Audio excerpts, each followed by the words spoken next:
Even though Kafla is my most defensive snake, hands down, I actually think that's kind of refreshing.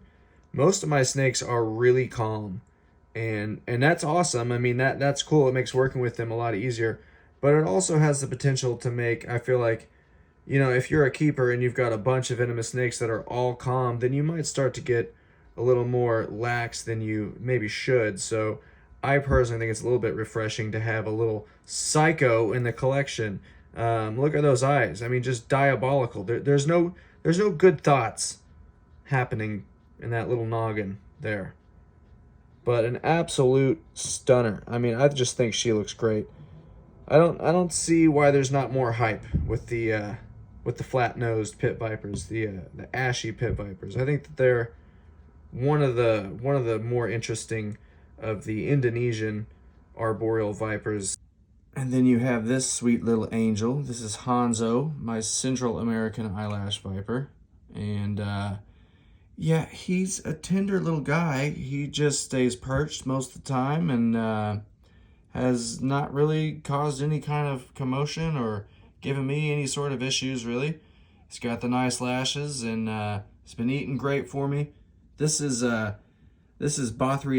nigroadspersus, which is it used to be Bothriechis schlegeli, but the Central American locality, the species was reclassified. The taxonomist changed it from schlegeli to nigroadspersus, and now schlegeli refers to a South American locality of the eyelash viper. So that's a recent change, but yeah, man, he's what the locals would refer to in Central America, where these can be found. They would refer to him as Orapel, which is kind of their nickname for this, specifically for this golden phase of eyelash viper, as I've come to read.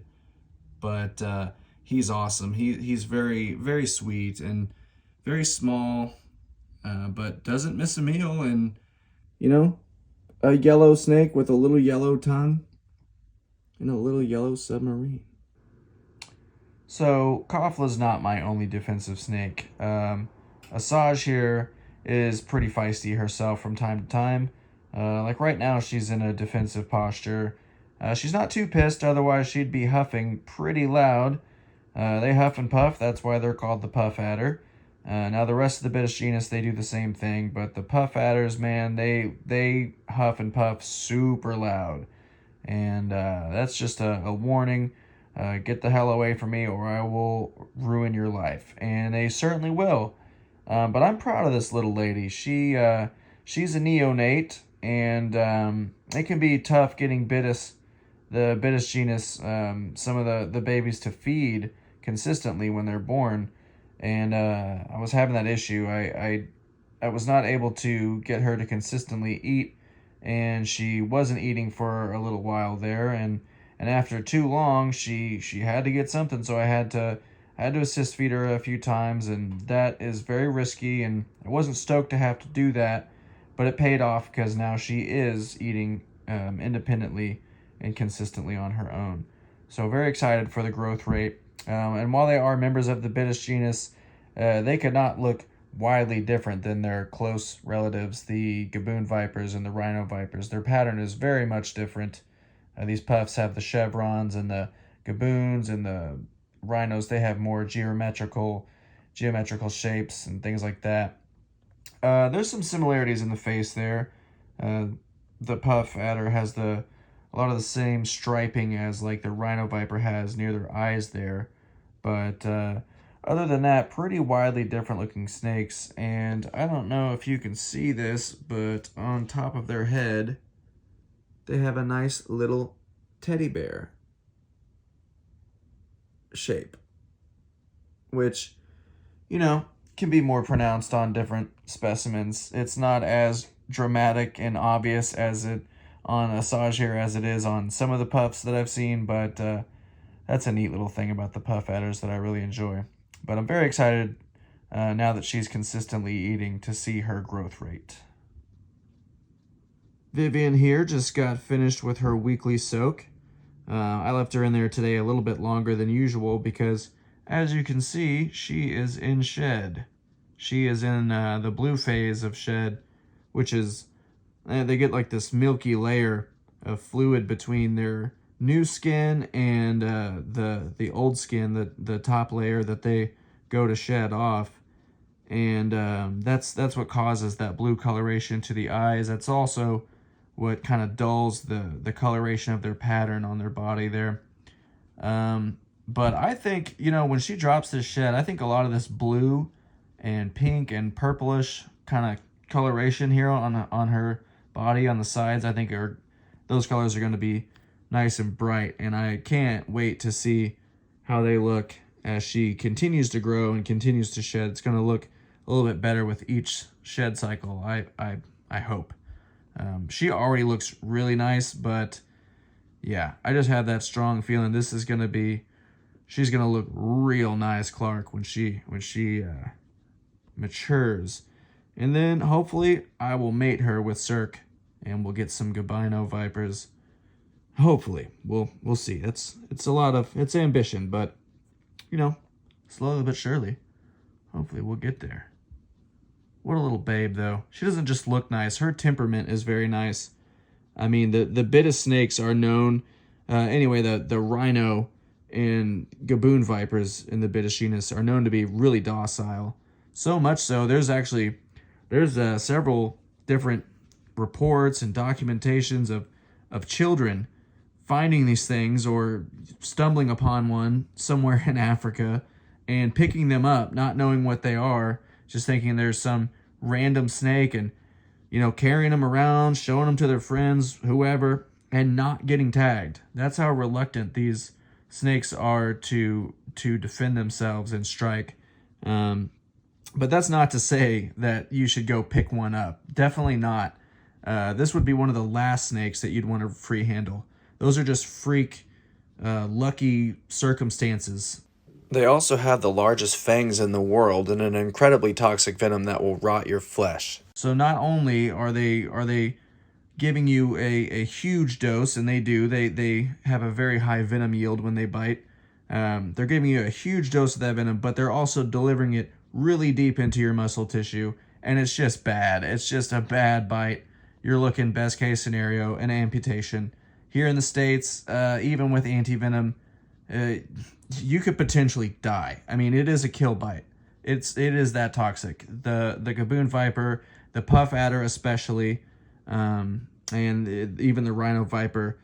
I would say probably most of the snakes in the Bitis genus have the potential of a kill bite with the amount of venom that they inject and the toxicity of it. But that aside, they are pretty docile. Vivian here is a sweetie. Cirque is a total sweetie. They don't strike at me ever. They'll huff and puff from time to time, but they're pretty tame. Asajj, my puff adder, on the other hand, is a different story. She is feisty. She's fiery. They are the most dangerous snakes in Africa, the puff adders, because they bite the most people in Africa. They lead to the most deaths as a result of their bite in Africa than any other snake. Now, they're definitely not the most venomous snake in Africa, but based on the amount of bites and deaths related to the snake, that's what makes the puff adder the most dangerous. They are also considered to be the second fastest striking snakes in the world, puff adders are. But I tell you what, Vivian here, I think, is faster. I've got, Asajj, she's been eaten now, and that's been going well. She does strike super fast, but dude, Vivian is lightning fast. It's hard to actually see it even with my naked eye. Like I just, I put her food in there and she's on it before I can even blink. It seems like it's insane, and they will save up. She'll eat few weeks in a row, save up all that built up waste in the lower third portion of her body just to weigh herself down so that she can strike faster and harder.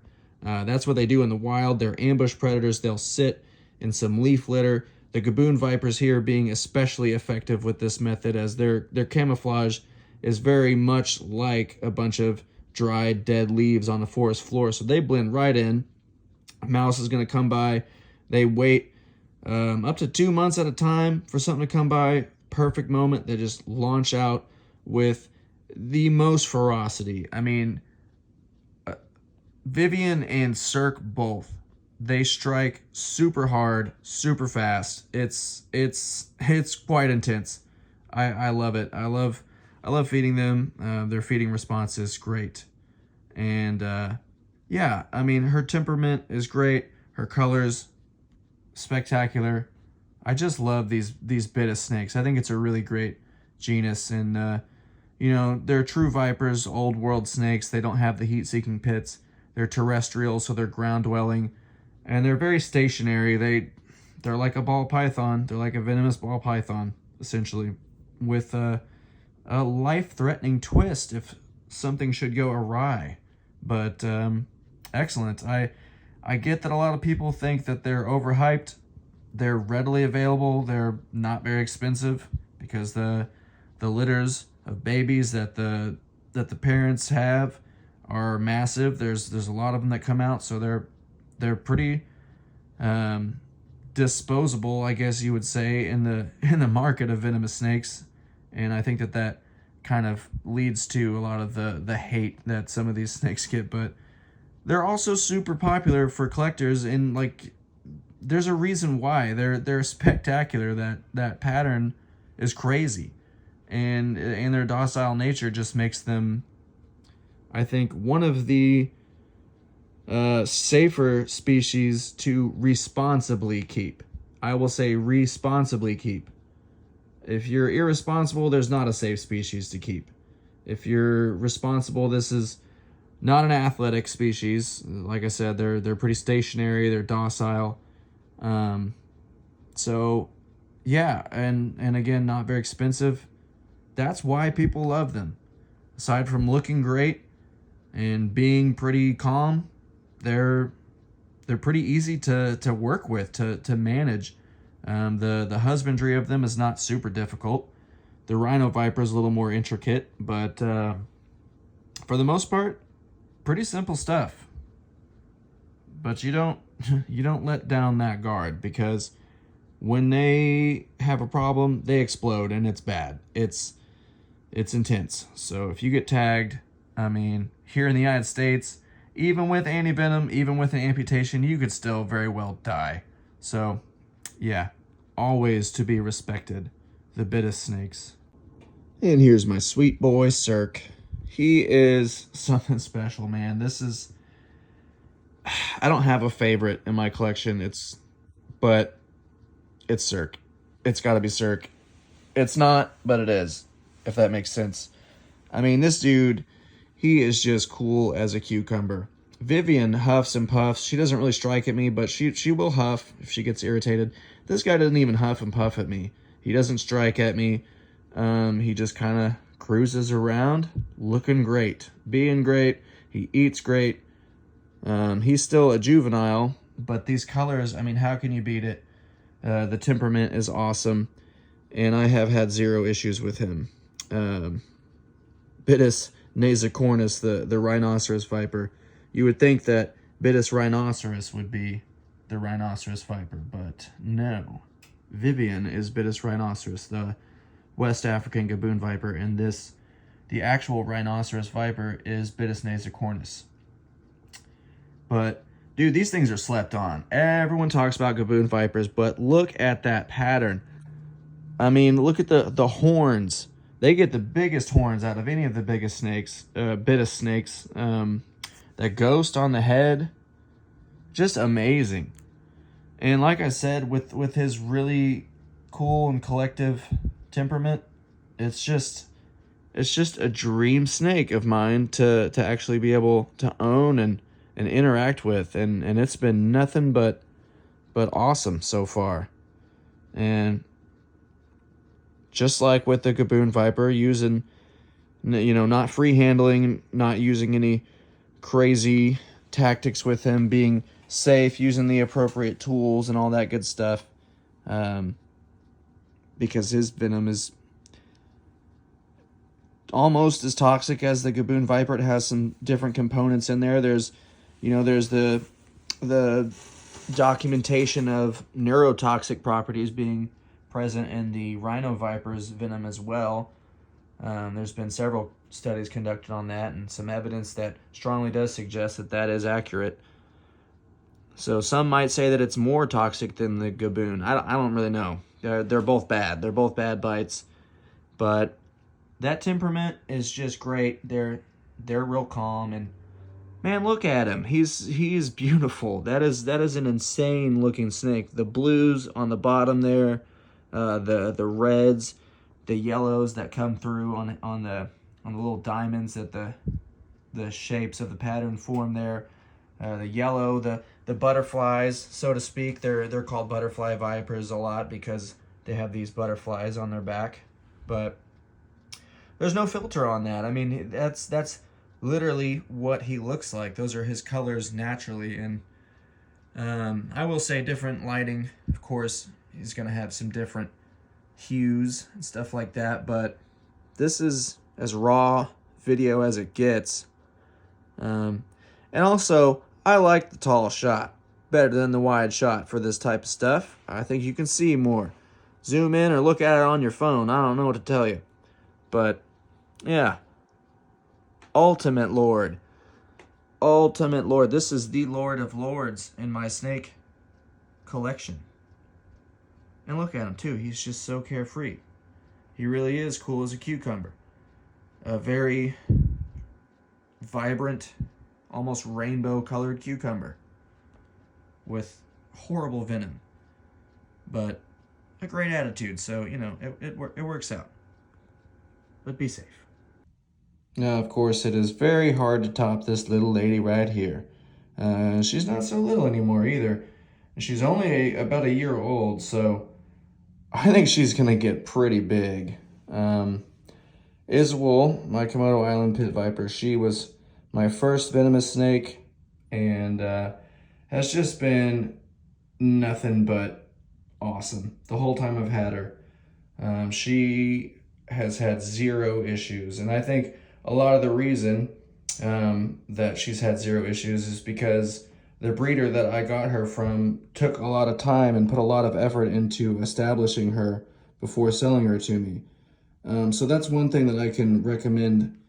You know, if you're going to get into the hobby, or if you're in the hobby or whatever, take time to really network and find out what breeders are successful in what they do and who's just trying to make some quick money, because there are some breeders out there that really don't give a damn about any of their animals. They're just trying to make a quick buck.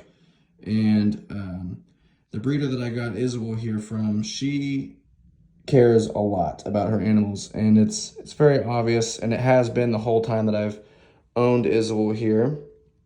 And yeah, I couldn't be more proud of the choice that I made for my first venomous snake. She's been amazing. And then there's Broly, my variable bush viper. He's a very good boy. The bush vipers, they're semi-arboreal, so they'll spend, you know, a lot of their time perched in a tree, in a bush, somewhere on a small branch, but they'll also spend a lot of their time on the ground, and Broly is very much like that.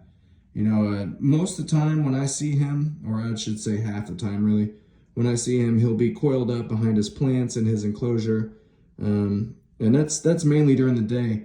At nighttime is when he likes to perch the most. And, you know, when all the lights are off in my room, if I flip on the light, it's not too uncommon that he'll be perched up on his branches then.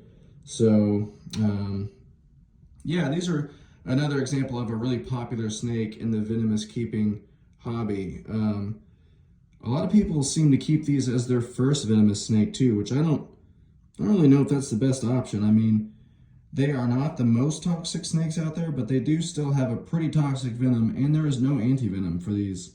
So I don't know that I would say that that is the best option for first, but they do look like little dragons. I mean, that's hard to get around, and that's why I think they're so popular. But Broly, he's a great little guy. But of course, no collection would be complete without a little lord. This is Audius, my western hognose, and that's just what I call him, Little Lord, because he is little. He's not very old, though, and he is a lord. He is capable of of enacting miracles and that kind of stuff. He's known to be a bit of a magical type of guy, and he's definitely my friends and family's favorite. I mean, he's not venomous, so you can actually hold him. He's very hard to get a video of him because he's so just constantly moving around and stuff like that. But I cannot say enough good things about the hognose snakes. This is a a western hognose, which are easier to keep in captivity than the eastern hognoses. But this is specifically a condomorph, and they're called that because they've got these big splotches that run on their back there, which look like, it's very similar to an anaconda. They've even got the little small spots on the sides there, like the anacondas do. And another characteristic of the condomorph is this black belly that they have.